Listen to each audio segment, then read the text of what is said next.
সামনে তুলছি সহিহ বুখারী শরীফের হাদিস। কি হাদিস? আল্লাহর নবী মুহাম্মদ সাল্লাল্লাহু আলাইহি সাল্লাম পড়েন, সাল্লাল্লাহু আলাইহি সাল্লাম, নবীর নাম যখন আসবে সাল্লাল্লাহু আলাইহি সাল্লাম পড়বেন। নবীজি মসজিদের এক কোণাতে বসে আছেন, আর একটা আরবি দেহাতে মানুষকে, আরবিতে আরবি বলা হয়, একটা আরবি দেহাতের মানুষ আল্লাহুস সামাদ নামাজ পড়ছেন, মসজিদের এক সাইডে নামাজ পড়ছেন। নামাজ টামাজ পড়ে আল্লাহ রাসূলকে বলছেন আসসালামু আলাইকুম ইয়া রাসূলুল্লাহ।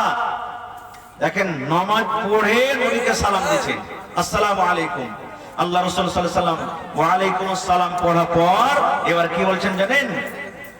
ইরজি ফাসাল্লি ফাইন্নাকা লাম তুসাল্লি। হে আমার সাহাবী, তুমি নামাজ পড়ো, তুমি নামাজ পড়োনি। আচ্ছা, একটা কথা বলেন তো, সেই সাহাবী নামাজ পড়লেন, নবীজি তাকে দেখলেন যে আমার ওই সাহাবী নামাজ পড়ার পর আমাকে সালাম দিলেন, নবীও দেখলেন, তবু নবী তাকে বলছেন ইরজে, তুমি ঘুরে যাও, ফাসাল্লে, তুমি নামাজ পড়ো, ফাইন্নাকা লাম তুসাল্লি, তুমি নামাজ পড়োনি। নবী যে কথা বললেন না যে তুমি নামাজ পড়ো বাবারে, তোমার নামাজ পড়া হয়নি, এই কথা বললেন না। কি বললেন? তুমি নামাজই পড়োনি, তুমি নামাজ পড়ো। আবার সে সাহাবী গেলেন, নামাজ পড়লেন, যেমন করে পারলেন নামাজ পড়লেন, সহিহ হাদিস। নামাজ টামাজ পড়ার পর নবীজি দেখলেন তাকে যে হ্যাঁ আমার সাহাবী নামাজ পড়ছে আমার সামনে। আবার সেই সাহাবী নামাজ পড়ার পর নবীকে আবার দ্বিতীয়বার বলছেন ইরজি আসসালামু আলাইকুম ওয়া রাহমাতুল্লাহ। নবীজি উত্তর দেওয়ার পর বলছেন তুমি আবার যাও, আর যাওয়ার পর তুমি নামাজ পড়ো, তুমি নামাজ পড়োনি। কবার হলো? দুইবার হয়ে গেল। আবার নামাজ পড়লেন, নামাজ টামাজ পড়ে আবার তৃতীয়বার নবীর কাছে এলেন। নবী বসে আছেন মসজিদে, নবীকে সালাম দিলেন, নবীজি সালামের জবাব দিলেন। জবাব দেওয়ার পর নবীজি আবার তাকে বললেন ইরজি ফাসাল্লি ফাইন্নাকা লাম তুসাল্লি। হে আমার সাহাবী, তুমি যাও, আর যাওয়ার পর নামাজ পড়ো, নামাজ পড়োনি।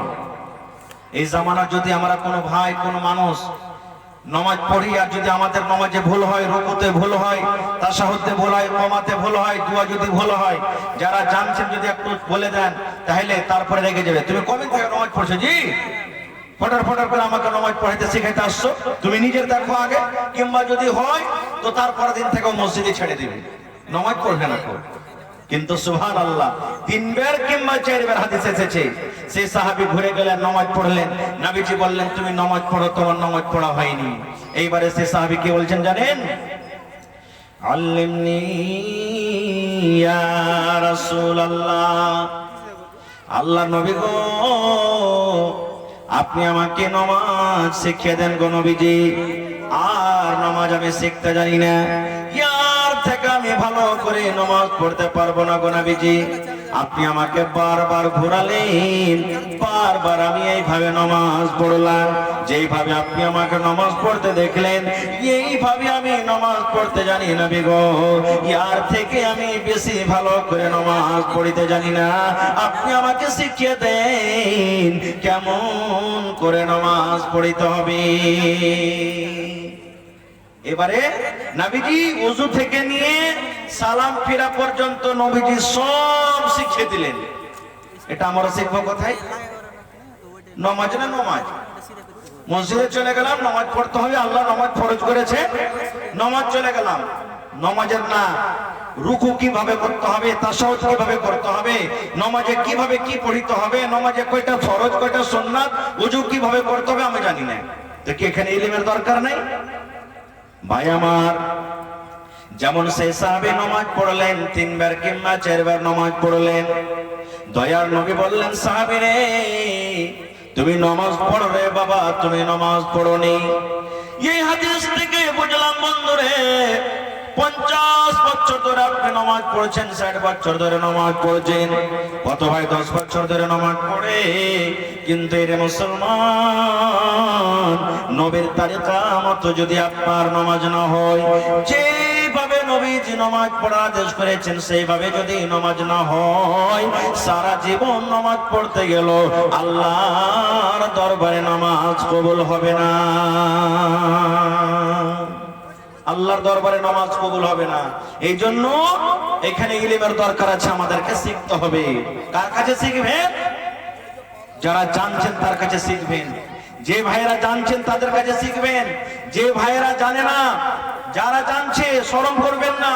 যদি আপনার বাড়িতে স্ত্রী জানে তো স্ত্রীর কাছে শিখবেন, যদি আপনার বাড়িতে বেটি জানছে বেটির কাছে শিখবেন, যদি আপনার বাড়িতে বেটা জানছে বেটার কাছে শিখবেন। যারা জানছেন তাদের কাছে শিখতে হবে, আপনাকে দেখতে হবে না। হ্যাঁ, স্ত্রীর কাছে ফের কে শিখে? এটা লজ্জার ব্যাপার, লজ্জার কথা। জি না, আপনি যদি না শিখবেন তো সারা জীবনটা যে আপনার আমলটা ধ্বংস বরবাদ হয়ে গেল। এ ভাই মুসলমান, গ্রামে আপনার জানাজা হয়ে গেল, গ্রামের মন্ডলের জানাজা হয়ে গেল, কোন মৌলানা মাইয়াত হয়ে গেল। আজকে আমরা বলি সুবহানাল্লাহ, জানাজার নামাজে দাঁড় হয়ে যায়, নামাজ কিন্তু আমরা পড়তে থাকি। এ ভাই মুসলমান, আজকে যত লোক এখানে বসে আছেন, যদি আমি একটা করে জিজ্ঞাসা করি, ভাই রে নামাজে জানাজা কেমন করে পড়িতে হবে রে ভাই, জানাজার দোয়াটা কিভাবে পড়িতে হয়, কখন কোন তাকবীরের পর কখন পড়ে, প্রথম তাকবীরে কোন দোয়া পড়ে, দ্বিতীয় তাকবীরে কোন দোয়া পড়ে, তৃতীয় তাকবীরে কোন দোয়া পড়ে, চতুর্থ তাকবীরে কোন দোয়া পড়ে, আজকে যদি আপনার সামনে বয়ান করা হয়, ওরে সুবহানাল্লাহ, আমার মনে হয় কিছু লোক বলতে পারবেন, বাকি লোক বলতে পারবেন না। জানা চলে গেলাম, দাঁড় হয়ে গেলাম। জি না, আল্লাহ নবী বলেছেন, হে আমার উম্মতারা তোমরা শুনে নাও, তোমরা যদি জানাজাতে শরীক হও, তোমরা যদি জানাজার নামাজ পড়ো, আর কাফন দাফনে যদি তোমরা শরীক হয়ে যাও, আল্লাহ রাসূল বলেছেন, উম্মত যে আমার কোন উম্মত কোন জানাজাতে শরীক হলো, জানাজার নামাজ পড়লো এবং জানাজার নামাজ পড়ার পর দাফন করা পর্যন্ত থাকলো, নবী বলেছেন, সাহাবীরে হে আমার উম্মতেরা, ওই লোকটার নসিবে খাতাতে 2 কিরাত নেকি আল্লাহ রাব্বুল আলামিন লিখে দেন। 2 কিরাত লিখে দেওয়া হয়। কিন্তু কখন লেখা হবে? যখন নবীর তারিখ মতো আপনার জানাজা হবে, নবীর তারিখ মতো আপনার জানাজা হবে, নবীর তারিখ মতো আপনার ওযু হবে, নবীর তারিখ মতো আপনার জানাজার দোয়া হবে, তখন আপনি নেকির হকদার হবেন। আর যদি নিজের মন মতন যদি আপনি নামাজ পড়েন, নিজের মন মতন যদি আপনি দোয়া পড়েন, নিজের মন মতন যদি আপনি নামাজে দাঁড় হয়ে যান, তাহলে এর কোন নামাজের নেকি আল্লাহ রাব্বুল আলামিন দিবেন না। তাহলে তো এখন ইলমের দরকার হলো না? আজকে আমরা মুসলমান, আল্লাহুস সামাদ, এখান থেকেও আমরা দূরে আছি। ভাই আমার, ছেলেরাকে সুন্দর করতে গেলে, ছেলেরাকে নেককার করতে গেলে, ছেলেরাকে ভালো তারবিয়া দিতে গেলে, ছেলেরাকে সলে করতে গেলে, প্রথমে আপনাকে নেককার হইতে হবে, আপনার স্ত্রীকে নেককার হইতে হবে। ওরে সুবহানাল্লাহ বলবেন কেমন করে? বাড়িতে আপনার ছেলে মেয়েরা নেককার দিনদার হইতে গেলে মুসলমান, প্রথমে আপনাকে নেককার দিনদার হইতে হবে, প্রথমে আপনাকে সলে হইতে পারে। আর যে স্ত্রী বউ আপনি বাড়িতে নিয়ে আসবেন, ওই স্ত্রীকে প্রথমে নেককার হইতে হবে।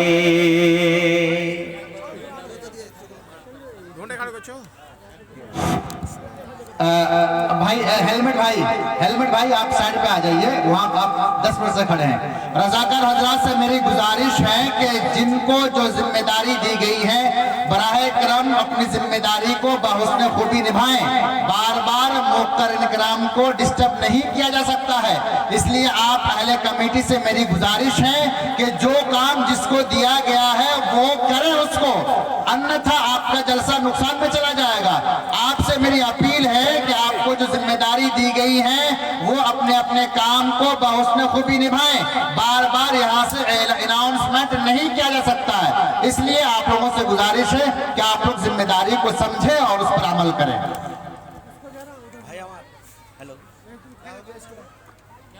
हेलो भाई আমার, তবে ছেলে মেয়ে নেককার দিনদার করতে গেলে প্রথমে আমাকে আপনাকে নেককার হইতে হবে, আর ওই স্ত্রীটাকে বাড়িতে নেককার নিয়ে আসতে হবে, তাহলে আমার আপনার বাড়িটা জান্নাতের মতন হবে। বলবেন কেমন করে? আল্লাহ নবী বলেছেন, তুনকাহুল মারআতু লিআরবাইন, লিমালিহা ওয়া লিহাসাবিহা ওয়া লিজামালিহা ওয়া লিদীনিহা ফাযফার বিযাতিদ্দীন। আজকে আমরা কি দেখি? সাধারণ যখন আমরা বউ খুঁজতে যাই তখন আমরা কি দেখি? বহুটা খুব ভালো লেব, খুব সুন্দর লেব, দেখতে যেন ভালো হয়, ওর বাবার যেন টাকা পয়সা থাকে, ওর বাবার যেন মাল থাকে, খানদান যেন উঁচা হয়, এই সমস্ত জিনিস আমরা দেখি। আল্লাহর নবী ঠিক 1400 বছর আগে এলান করে দিয়েছেন, হায় আমার উম্মত, মানুষেরা যখন বিয়ে করে সাধারণ চারখানা জিনিস মানুষেরা দেখে।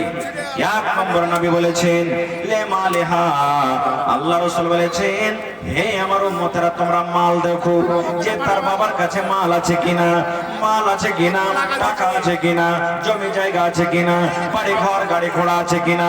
এক নম্বরে মাল দেখা হয়। দুই নম্বরে নবী বলেছেন ওয়ালে হাসাবে হা, হে আমার উম্মতেরা দেখে যে দেখো তার খানদান বংশ কেমন আছে, তার বংশ খানদান ভালো আছে কিনা, বড় আছে কিনা। আজকে আমরা মাল দেখি, মাল কেন দেখি? যে বেশি বেশি করে মাল পাবো, টাকা পাবো, একটু ভালো বাড়িতে